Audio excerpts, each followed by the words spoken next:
Olá, gente fina e elegante! Tio Rafa aqui e hoje para falar de um tema bem interessante, toxina botulínica. Então hoje vai ser a nossa primeira aula, uma aula introdutória, onde a gente vai entender como age a toxina botulínica.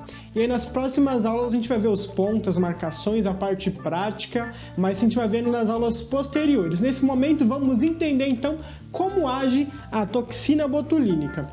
Então, antes de mais nada, não esqueça de largar o like e se inscrever no canal para juntos propagarmos o conhecimento científico na estética. Agora sim, bora lá!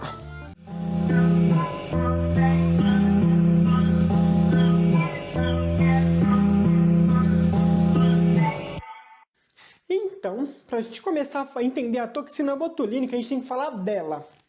Essa toxina com cara de bastão, que é Clostridium botulinum. É ela que vai produzir a toxina que a gente vai utilizar para fazer o tratamento. Ela que produz, então, a toxina botulínica.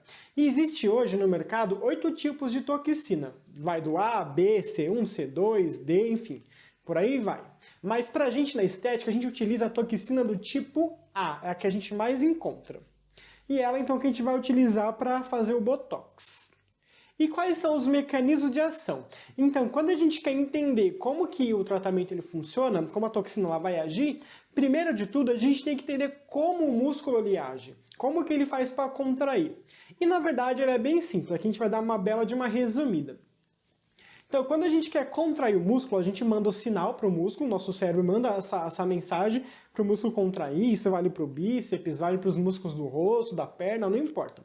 É sempre esse mecanismo. Então, a gente vai contrair o músculo, a gente manda o sinal, e aí o que acontece? A gente tem uma estrutura chamada de neurônio motor. Esse neurônio motor, então, ele é um neurônio que está ligado diretamente no músculo. Só que assim, esse neurônio ele não está em contato direto com esse músculo. Ele fica um vão entre o neurônio e o músculo. E esse vão é chamado de fenda sináptica.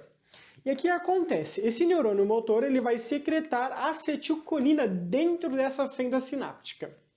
A acetilcolina, por sua vez, é um neurotransmissor excitatório. Então, o que ele vai fazer? Ele vai se ligar ali ao músculo e vai desencadear uma série de reações internas, fazendo esse músculo contrair. Só que, para que essa acetilcolina seja secretada, ela precisa estar envolvida dentro de uma vesícula. E essa vesícula ela se funde ao botão sináptico, que é essa região mais exterior do neurônio. Então ela vai se fundir à parede dessa estrutura para conseguir jogar essa acetilcolina naquele vão. E aí existe uma proteína que ela é bem importante nesse processo, que é chamada de SNAP25. A toxina botulínica tipo A, então, ela vai clivar essa SNAP25, ela vai quebrar essa molécula. Essa SNAP25, ela não funcionando, ela vai impedir, então, que essa vesícula se ligue nessa parede para poder excretar essa acetilcolina. Se a acetilcolina não é secretada, o músculo não recebe o sinal e ele acaba não contraindo. E aí, a ruga some.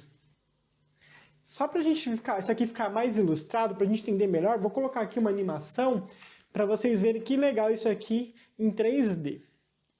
Então repara, o músculo, a moça que está contraindo o músculo aqui do prócero, do músculo do bravo. Então toda vez que ela contrai, o neurônio ele vai mandar um sinal, esse sinal ele vai até o músculo. Então olha que interessante, esse sinal chega no músculo, o músculo contrai. Agora vamos ver de pertinho o que está acontecendo dentro desse neurônio motor. Então aqui a gente tem o que a gente chama de botão sináptico, e entre o músculo e ele tem a fenda sináptica. Dentro dessa vesícula, essa bolinha azul aqui, que é uma vesícula, está a acetilcolina, ela se funde à parede e a acetilcolina ela é então secretada e se liga aos receptores do músculo. Aí aqui vem a nossa toxina tipo A, e aí ela vai fazer o quê? Ela vai degradar essa proteína, a SNAP25, e olha o que acontece. Essa vesícula não consegue mais se ligar no botão sináptico, e aí ela não consegue, então, jogar essa acetilcolina na fenda sináptica e o músculo para de contrair. Bem simples, na verdade, entender. Então, de forma bem básica, a toxina botulínica ela vai impedir que a acetilcolina se ligue no músculo, e aí esse músculo ele para de contrair.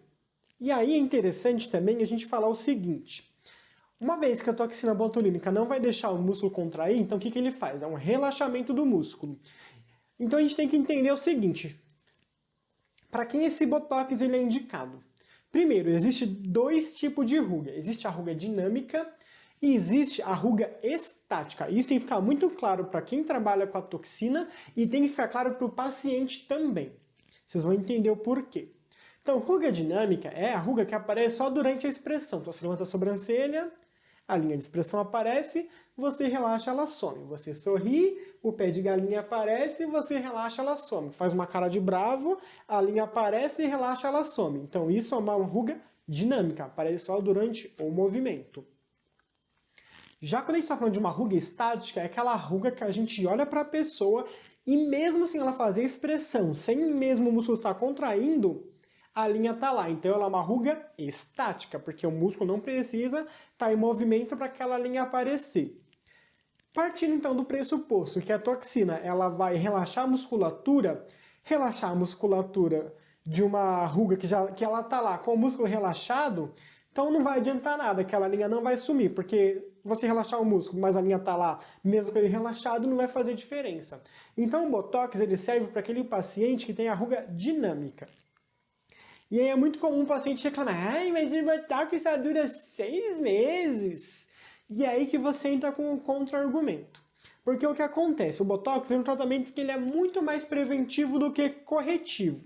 Porque pensa o seguinte, imagina quantas vezes por dia a pessoa não levanta a sobrancelha, faz uma expressão mais séria, quantas vezes ela sorri, quantas vezes ela não vai forçar essa pele. Imagina quantas vezes ela faz por dia, por semana, por mês, durante o ano.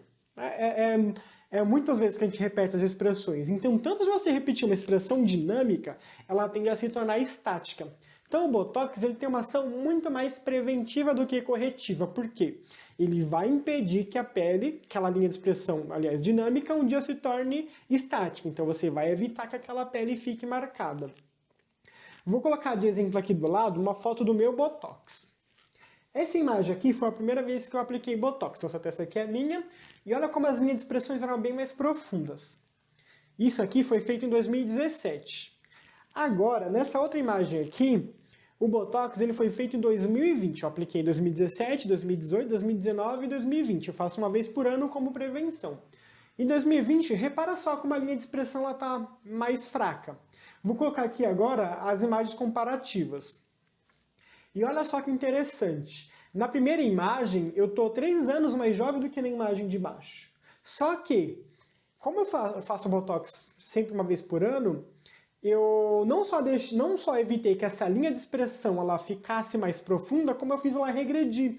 Porque, não, o músculo da testa também é um músculo. E se você para de contrair, ele vai perdendo força, ele vai atrofiando. Então foi exatamente isso que eu fiz. Então hoje a minha testa ela tem muito menos linha de expressão.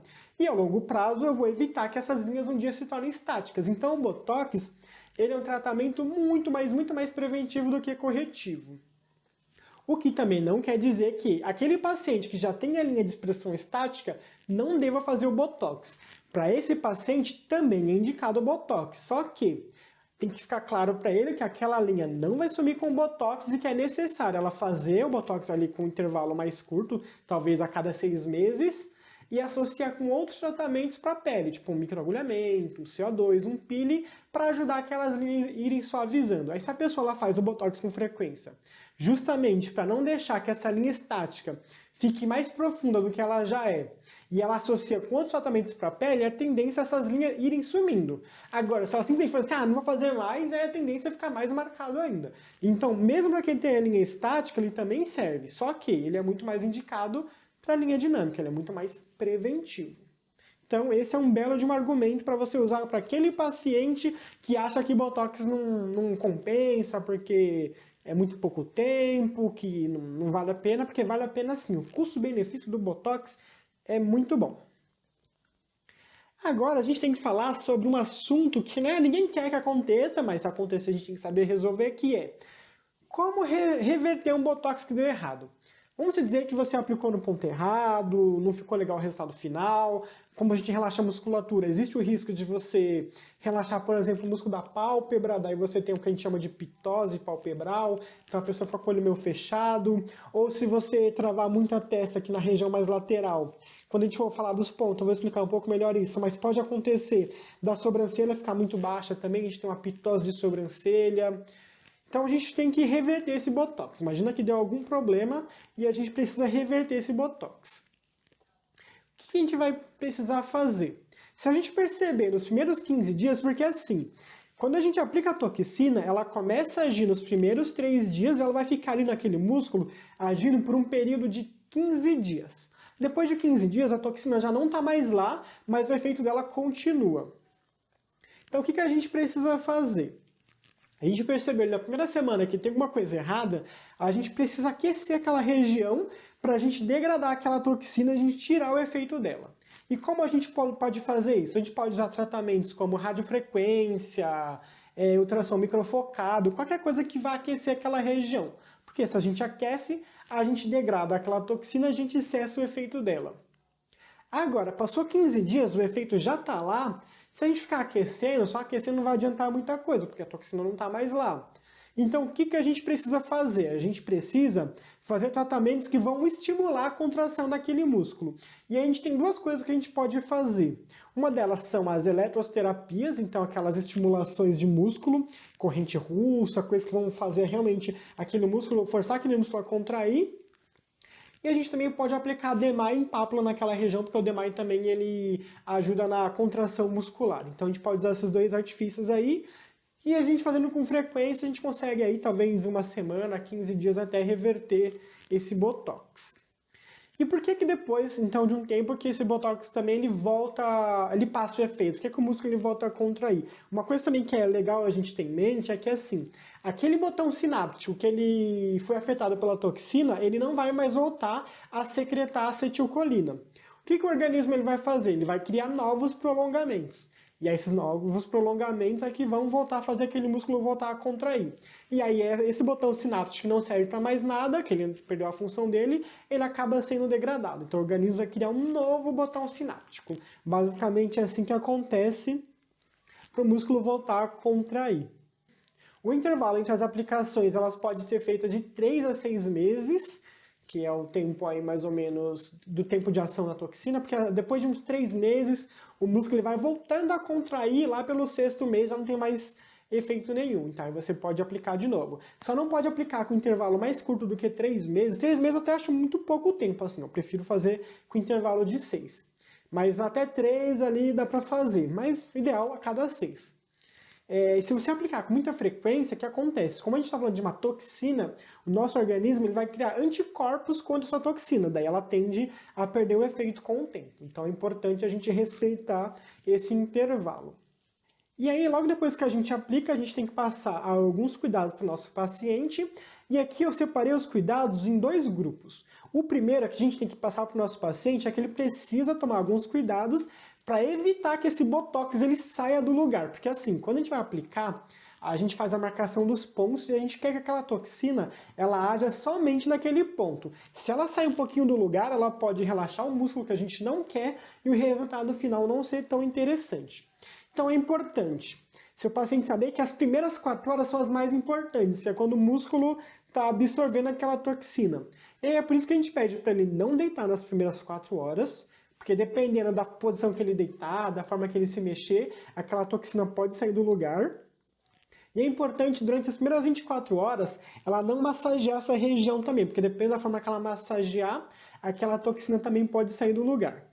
Também evitar ficar com o olhar fixo para baixo durante muito tempo, não que seu paciente fique com a cabeça dura assim, igual um peru olhando para cima, mas ele até pode olhar para baixo, é só evitar ficar muito tempo com o olhar fixo para baixo, justamente para a gravidade não puxar.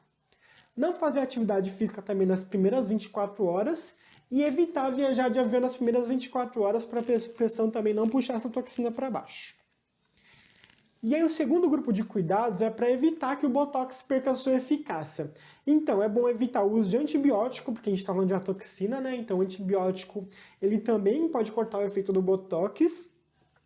e evitar o calor diretamente no rosto. Então, tipo um secador, ou se ela estiver ali na cozinha, aquele vapor quente direto no rosto pode aquecer essa região e a toxina pode perder a eficácia. Banho, ninguém vai fritar a cara na água fervendo, então o banho não tem problema. E também evitar tratamentos que vão aquecer aquela região, tipo radiofrequência, ultrassom microfocado, laser de CO2 fracionado, nos primeiros 15 dias. Depois de 15 dias, ele até pode fazer. Quando a gente pensa em uma radiofrequência, um ultrassom microfocado, algum tratamento nesse sentido, é claro, a gente tem que pensar o seguinte, ele não tem mais a toxina lá para degradar, então não tem esse risco, só que assim, à medida que ele aquece aquela região, ele aumenta a circulação sanguínea local. Se você aumenta a circulação sanguínea local, você aumenta o metabolismo daquela região, então pode ser que isso acelere um pouquinho o processo daquele músculo voltar a contrair. Então, se puder evitar é bom, mas não que ele vai realmente tirar 100% do seu Botox, né? Mas, na dúvida, é melhor evitar. E agora falando das contraindicações. O tratamento ele é contraindicado para gestante, lactante, né? A gente prefere não arriscar. Paciente que esteja tomando antibiótico, porque senão não vai... Senão ele pode cortar o efeito, né? Se seu paciente, por um acaso, for alérgico a ovo, é bom tomar cuidado, talvez faz um teste ali, faz um ponto de cada lado aqui no orbicular só para testar, para ver se ele não tem realmente algum tipo de reação com aquela toxina. Mas é difícil pessoas com alergia a ovo, mas eu sei que tem. Então é bom evitar nesse tipo de paciente. E aquele paciente que tem ruga de estimação, porque se ele tiver uma ruga de estimação, você vai arrancar aquela ruga, ele não vai ficar feliz com vocês. Mas fora isso, o Botox é um tratamento muito tranquilo, dificilmente vai dar problema. Você seguir os pontos exatos, tomar todas as precauções, é um tratamento que é muito tranquilo de trabalhar, ele é bem seguro, é bem eficaz, assim, é um tratamento maravilhoso, seu paciente gosta. Hoje é um dos meus tratamentos favoritos, assim, vale muito a pena a toxina botulínica. Uma coisa que eu não falei aqui, só pra gente fechar, pra ficar interessante, vou só levantar uma discussão que hoje também tem muita gente que pergunta a relação da vacina com a toxina botulínica, se isso interfere de alguma forma. O que na verdade eu penso assim, não é nenhum estudo que eu li, é só uma dedução. Geralmente quando a gente está falando de vacina, a gente está pensando em um vírus ali que foi tratado previamente ali, ele foi inativado e ele é cultivado geralmente em albumina, em proteína do ovo. E aí depois disso ele é injetado na pessoa, aquele código genético, e o organismo cria um anticorpo contra aquilo. Quando a gente está falando de toxina, também é uma toxina que ela é produzida em albumina, a base dela é a albumina. Então assim, nosso organismo ele está treinado para atacar um suposto vírus, um código genético de um vírus que foi produzido em ovo. Aí a gente coloca uma toxina que também tem a ver com o ovo, com a mesma proteína, então pode ser que a toxina acabe também... pode ser que o sistema imunológico acabe atacando a toxina também. Então isso de alguma forma pode acabar afetando o Botox. A gente ainda não sabe, não tem nenhum estudo a respeito disso, mas geralmente quando o paciente está tomando alguma vacina, eu dou um intervalo aí de uma semana pelo menos, eu dou um tempinho para poder fazer o tratamento com a toxina, né? E talvez tenha alguma relação com isso aí que eu falei. Pode ser que não, pode ser que eu esteja errado, mas é só uma dedução mesmo. Pessoal, ficando alguma dúvida, deixa aqui nos comentários que vocês querem saber, que vocês querem perguntar. A gente também tem uma apostila sobre toxina botulínica, falando sobre os pontos, falando da parte fisiológica, as contraindicações. Quem tiver interesse é só solicitar através do e-mail que eu vou deixar aqui na descrição. Também vou deixar aqui o nosso grupo de estudos, que a gente tem também, que a gente tem que estar postando aula, algumas novidades por lá, algumas apostilas. Quem quiser participar também é muito bem-vindo. Sigam a gente no Instagram, Injetando Ciência. E no mais, obedeçam papai e a mamãe, comam verdura, bebam bastante água e vamos juntos propagar o conhecimento científico na estética. Espero vocês na próxima aula, onde vamos falar sobre os pontos de aplicação. Fico esperando vocês lá. Um beijo sem linhas de expressões para vocês.